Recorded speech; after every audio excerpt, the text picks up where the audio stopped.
So one of the most effective tools of blended learning is setting up playlists for students to go through on their own.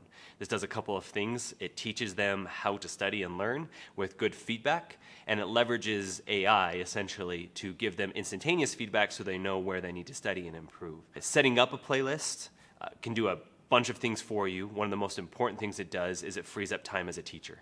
Instead of focusing on going over content in class, I can focus on going over improving cognitive skills, a much more difficult task that only I can do. But content acquisition, students can do on their own because of videos and articles and things like that, and the AI can grade them. So the way that I would go through setting up a playlist is I would go through the standards for the state, whatever they say. So in my case, it would be biology.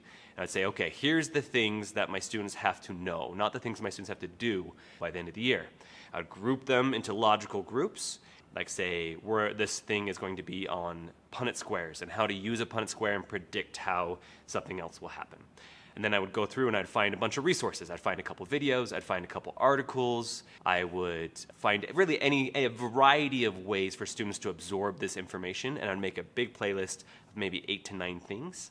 Then I would tell the student, okay, here's my objective. By the end of the playlist, you need to be able to do these things.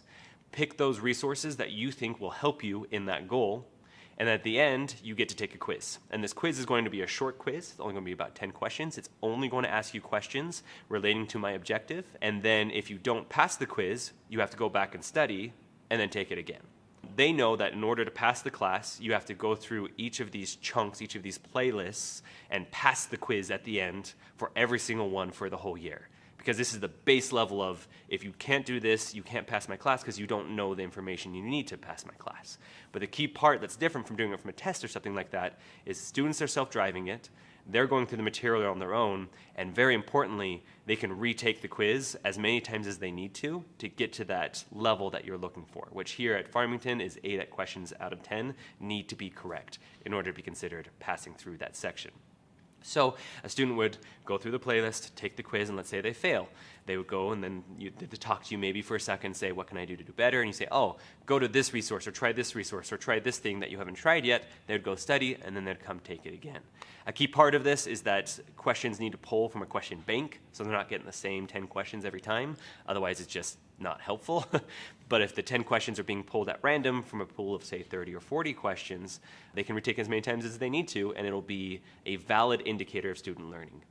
So that's how I would set up a playlist so that students can work them through, and I can say, okay, here's all the content for the year, work through them at your own pace. Whatever you feel like you need to do, you do that. If you get stuck, come see me, but it's your responsibility to go through this first and try to learn from these resources. This is also incredibly helpful because if a student doesn't struggle with something, they're going to rip right through it. If a student struggles with it, they're going to take some time. And I can look at my data and say, okay, this group of students all struggle with Punnett squares, this group of students is fine with that, and this group of students struggles with some other topic, maybe global warming or something like that. And then in class, I can use that data to sort them into groups and spend time talking to groups according to need, which makes me hyper efficient and frees up a lot of time for me to do other things like work on cognitive skills, the thing that I'm really trying to buy time in my class for, and not spend all of my time simply saying, do you know this? Do you know this? Do you know this? I would much rather ask, can you do this? Or can you do this?